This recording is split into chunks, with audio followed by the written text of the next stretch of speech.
तो प्रधानमंत्री नरेंद्र मोदी ने कल स्मार्ट इंडिया हैकाथॉन 2024 के जो फाइनलिस्ट थे उनके साथ संवाद किया। इस मौके पर प्रधानमंत्री ने अपनी सरकार द्वारा बीते एक दशक में युवाओं के लिए जो तमाम काम किए गए उसका जिक्र किया। प्रधानमंत्री ने तकनीक और इनोवेशन के साथ युवाओं के लिए जो अवसर खुल रहे हैं उन्हें अपनाने की अपील तो की ही, लेकिन ये भी कहा कि वैश्विक चुनौतियों के लिए स्थायी समाधान ढूंढना होगा। प्रधानमंत्री ने कहा कि सरकार के प्रयास और युवाओं की आकांक्षाओं ने बीते 10 साल में नवाचार और अनुसंधान की दिशा और दशा को बदला। आइए आपको सुनवाते हैं। एक समय था जब सरकार ही देश की समस्याओं के समाधान का दावा करती थी, लेकिन अब ऐसा नहीं है। आज ऐसे हैकाथॉन के जरिए स्टूडेंट्स, टीचर्स और मेंटर्स को भी इन समाधानों से जोड़ा जा रहा है। ये भारत का नया गवर्नेंस मॉडल है और सबका प्रयास इस मॉडल की प्राण शक्ति है।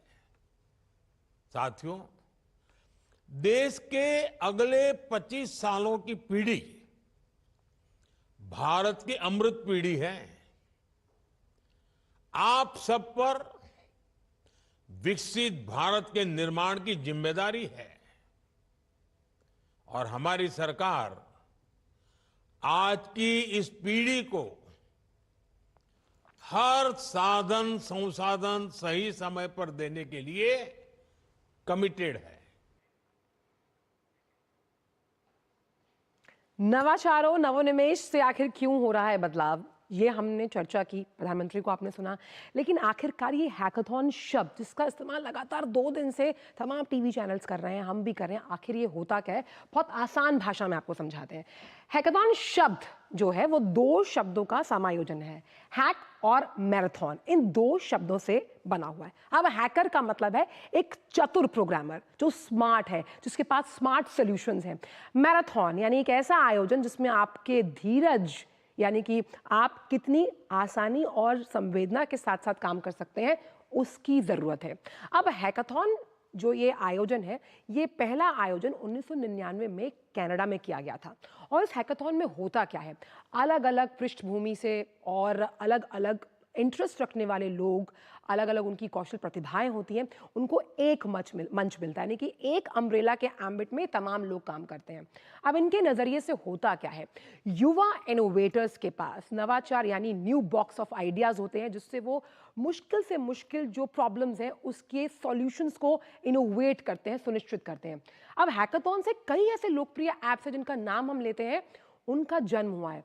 फेसबुक, जिसको आप मैं बिना यूज करे शायद रह नहीं सकते, उसके कई लोकप्रिय फीचर्स जो हैं वो हैकाथॉन प्रोजेक्ट के दौरान बनाए गए, जैसे कि जो लाइक बटन आप इस्तेमाल करते हैं, फेसबुक का चैटबॉट, वीडियो और जो टाइमलाइन होती है ना आपकी, जिसमें आप वर्षों पीछे जाकर अपनी सुखद मेमोरीज को देखते हैं, ये कहां से आया? ये हैकाथॉन से आया।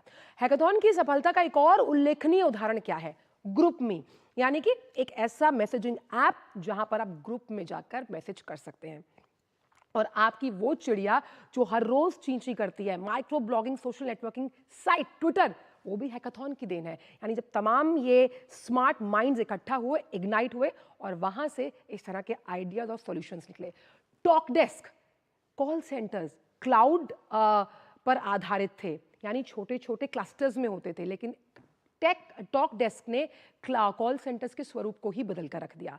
अब इन सब बातों से होता यह है कि जो नई प्रतिभाएं होती हैं उन्हें एक मंच तो मिलता है एंटरप्रेन्योरशिप का, और इसी को विकसित करने के लिए हैकाथॉन कारगर साबित होते हैं। तो ये लब्बो लुबाब हमने कोशिश की आपको समझाने की आखिरकार हैकाथॉन होता क्या है।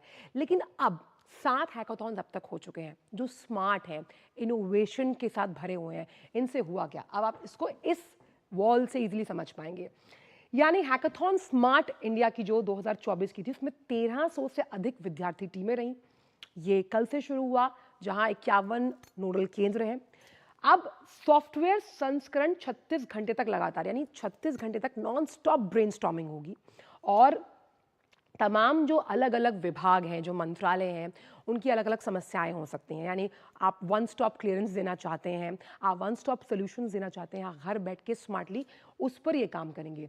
हार्डवेयर संस्करण जो होगा, यानी सॉफ्टवेयर जब आप कंप्यूटर्स के जरिए करते हैं, हार्डवेयर यानी कि जब आप फिजिकली इंटरैक्ट करके प्रॉब्लम्स का सोल्यूशन देते हैं, ये दोनों ही काम 11 से 15 सितंबर तक होने हैं। और राष्ट्रीय महत्व के, अब राष्ट्रीय महत्व के बहुत इंपॉर्टेंट यानी नेशनल इंपॉर्टेंस के वो 17 इंपॉर्टेंट सब्जेक्ट्स जिन पर काम होना है, इसको वाइप आउट करते हैं। तो वो कौन से हैं? यानी सबसे पहले हेल्थ। आप देखिए कि कोविड में हमने स्मार्ट सॉल्यूशंस के जरिए कोविड को खदेड़ने में सफलता हासिल की। तो इसलिए स्वास्थ्य में तो हमें स्मार्ट सॉल्यूशंस चाहिए ही। इसके साथ साथ लॉजिस्टिक्स, कैसे अगर हम सामानों को कम समय में गतिशीलता के साथ पहुंचाएं, यहाँ पर स्मार्ट सॉल्यूशंस चाहिए। हमें स्मार्ट सॉल्यूशंस चाहिए जब हम समृद्धि से संस्कृति को विकसित और सहेजने की बात करते हो। तो इस विषय पर भी चर्चा है। साथ ही साथ आप ई लर्निंग, कोविड में सबसे इंपॉर्टेंट डिजिटल लर्निंग को कितना बड़ा बूस्टअप मिला, तो कैसे इसे और निखारा जा सकता है, तो ये एक इंपॉर्टेंट टॉपिक है। जल संचयन, यानी कि जब हम पानी को रिजर्व करने की बात करते हैं, हम बात करते हैं कृषि और खाद्य में, हम तो अब ड्रोन उतारने की तैयारी कर रहे हैं। जब हम कृषि को टेक्नोलॉजी से जोड़ने की बात करते हैं, इसका हमने एक मुजाहिरा बजट में भी देखा। अब उभरती हुई प्रौद्योगिकियां क्या हैं? बहुत सिंपल सा एक स्मार्ट सॉल्यूशन मैं आपको बताऊं। पहले आप पानी को उबालते थे, फिर उसे ठंडा करते थे कि आपको पानी को साफ बनाना है। Now you have water purifiers.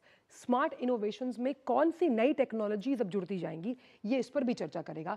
आपदा प्रबंधन, यानी जब हम नेचुरल क्लैमिटीज में नेशनल डिजास्टर से निपटने की बात करते हैं, उसमें स्मार्ट सॉल्यूशंस, ये स्मार्ट इनोवेटर्स कैसे देंगे, इसको भी हम पता करेंगे। आगे बढ़ते हैं।